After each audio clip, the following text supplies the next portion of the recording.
L'hôpital Medina de Mogadiscio est un hôpital de guerre. Dans cet état de l'Est africain, il a permis à beaucoup de survivre pendant les 20 dernières années de conflit. Aujourd'hui, les conditions de sécurité progressent et l'hôpital doit s'adapter à de nouveaux défis.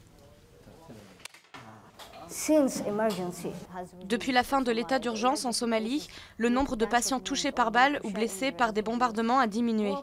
Il y a davantage de patients qui viennent et on n'a pas l'habitude de s'en occuper parce qu'ici c'est un hôpital de la Croix-Rouge qui traite surtout des blessés de guerre. Avec l'aide du docteur Hassan, Shrouki Abdi vient de donner naissance à son 7e enfant, le premier à être né dans un hôpital. Avant, les déplacements étaient dangereux dans la capitale somalienne. À moins de souffrir d'une maladie très grave, beaucoup de Somaliens ne prenaient pas le risque de se rendre à l'hôpital.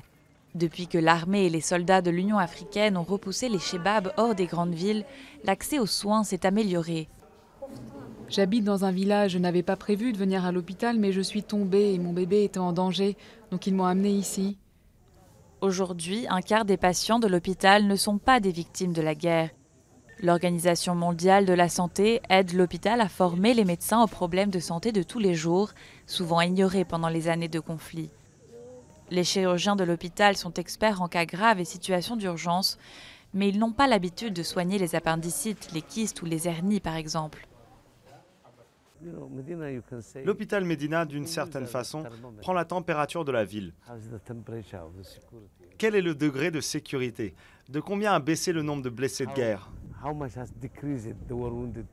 Ça veut dire que la situation s'est améliorée. Malgré les progrès récents, la sécurité est encore fragile à Mogadiscio. Il y a de plus en plus d'attaques d'insurgés Chebabs dans le centre-ville. Mais dans un pays où l'accès aux soins a longtemps été très limité, les progrès sont palpables.